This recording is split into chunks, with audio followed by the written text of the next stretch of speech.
జై జగన్మాతా దేవి బగళాముఖి. ఓం క్రీం బగళాముఖి వరదే సర్వ సౌభాగ్య ప్రదాయిని సమస్త భక్తానాం సర్వాభీష్టం సాధయ సాధయ క్రీం హోం స్వాహ.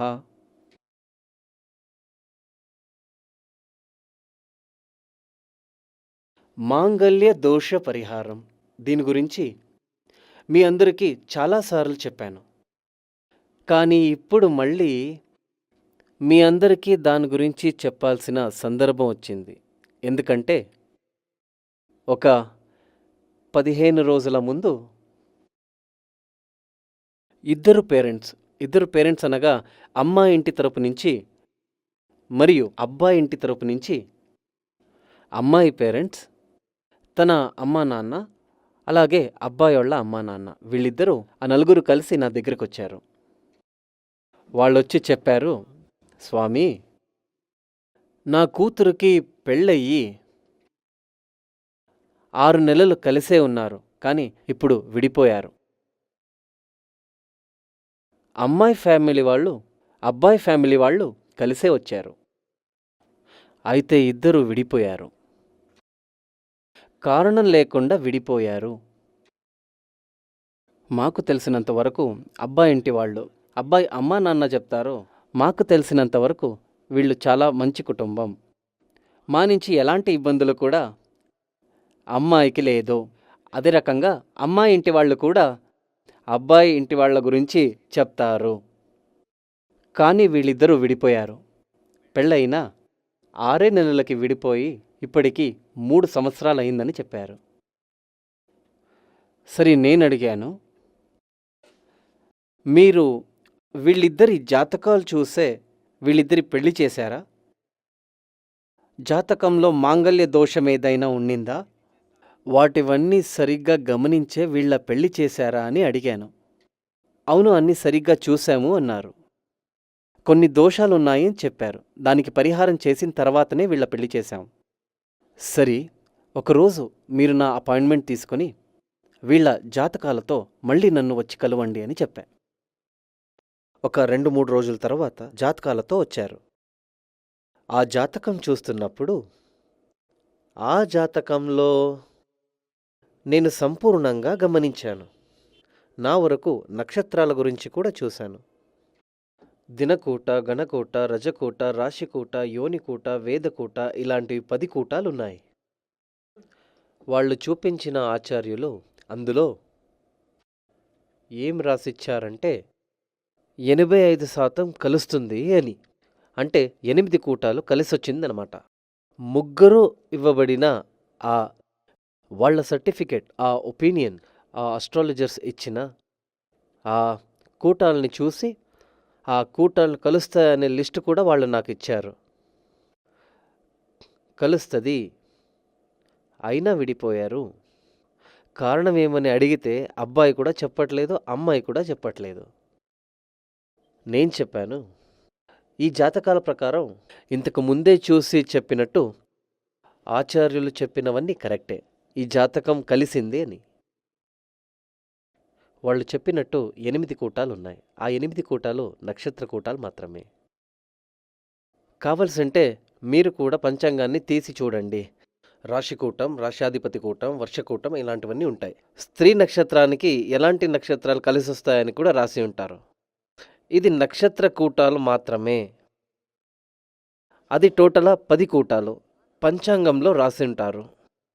కానీ చూస్తే పంచాంగంలో ఇవ్వబడిన 10 కూటాలు కలిసినప్పటికీ జాతకం కలిసి రాకపోతే పెళ్లి చెయ్యరాదు. ఇది చాలా ముఖ్యం. జాతకాల కలయికల ఆ ఘట్టం, ఆ ప్లానిటరీ పొజిషన్స్, జాతకమే లేని ఒక వ్యక్తికి కావాలంటే ఈ 10 కూటాలు, నక్షత్ర కూటాలు చూడవచ్చు. జాతక కలయికలే చాలా చాలా ఇంపార్టెంట్. అందువల్లనే జాతకం ప్రకారం కలిసి రాలేదంటే ముందే చెప్పినట్టు నక్షత్ర కూటాలు 10 ఉన్నా కానీ జాతకం కలిసి రాలేదంటే పెళ్లి చెయ్యరాదు అని. ఇంకా జాతకాలు చూసే చాలామంది 7వ స్థానాన్ని మాత్రం చూస్తారు. 7వ స్థానం అంటే మాంగళ్య స్థానం, పురుషుడి 7వ స్థానం కలిసే స్థానం. అలాగే స్త్రీకి 10వ స్థానం తన హస్బెండ్. ఇది మాత్రం చాలదు. జాతకంలో మనం 7వ స్థానము చూడాలి, 8వ స్థానం కూడా చూడాలి, 2వ స్థానం కూడా చూడాలి. ఇదంతా అయిన తర్వాత 5వ స్థానం. 7వ స్థానం మాంగళ్య స్థానం. ఆ 7వ స్థానంలోని అంటే ఆ 7వ స్థానంలో ఉండే గ్రహాల్ని చూసి దశాకాలం లేక భుక్తి కాలంలోనే చూసే పెళ్లి జరుగుతుంది. దాన్ని ముఖ్యంగా చూసే ఎప్పుడు వివాహం జరగనుంది, ఎలాంటి అబ్బాయి దొరుకుతాడు, ఆ వరుడు ఏం పని చేస్తాడు, ఓవర్సీస్లో ఉంటాడా, మన దేశంలో పనిచేస్తాడా అని 7వ స్థానంలో చూసి చెప్పవచ్చు. 7వ స్థానంలో ఉండేటువంటి గ్రహం, దాని సహాయంతో మనం అన్నీ ముందే తెలుసుకోవచ్చు.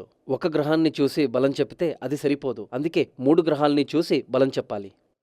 ఆ 7వ స్థానం ఏం చెప్తుందంటే అబ్బాయి ఏం పని చేస్తుంటాడు, ఎక్కడుంటాడు, అతని క్వాలిటీ ఏమి, ఇవన్నీ 7వ స్థానంలో తెలుస్తుంది.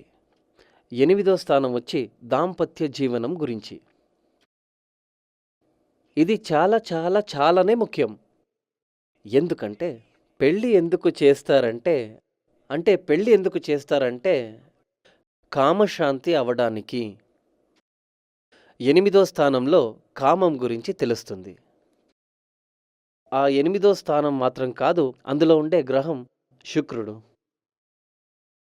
8వ స్థానంలో ఉండేటువంటి బాబాని చూడాలి. దీని తర్వాత రెండో స్థానం అంటే కుటుంబ స్థానం. పెళ్ళైన తర్వాత పురుషుడు అంటే ఆ అబ్బాయి ఈ అమ్మాయి వీళ్ళిద్దరూ కలవగానే అక్కడో కుటుంబం అవుతుంది కదా. వీళ్ళకి సంతోషమైన దాంపత్య జీవనం ఉంటుందా, కుటుంబం సంతోషంగా ఉండగలదా, ఈ కుటుంబం సిరివంతులుగా ఉంటారా, ఆయుర్దోషం లేకుండా ఉంటారా, ఇలాంటివన్నీ చూడాలంటే రెండో స్థానాన్ని చూడాలి. ఇలాంటివన్నీ చూడకుండా వాళ్ళు ఇంతకు ముందే చెప్పినట్టు వాళ్ళు 10 కూటాలే చూసేసి కలిసుంటారని పెళ్లి చేసేశారు. ఇదే సమస్య. ఈ జాతకాల్ని చూస్తుంటే, అంటే నాకు వచ్చిన జాతకాల్ని చూస్తుంటే ఇందులో పునర్వివాహ యోగం ఉంది. కొంతకాలం తర్వాత విడిపోయి పునర్వివాహం కావచ్చు. ఇది పునర్వివాహ యోగం. మాంగళ్య దోషం అంటే హెడ్డింగ్. మాంగళ్య దోషమని నేను చెప్పినటువంటి హెడ్డింగ్. పునర్వివాహ దోషమని ఒకటుంటుంది. మాంగళ్య దోషం అంటే పునర్వివాహ యోగం. ఒక పెళ్ళయి కొంతకాలం తర్వాత విడిపోతారు, తర్వాత ఇంకో పెళ్ళయ్యే సందర్భాలు చాలానే ఉంటాయి.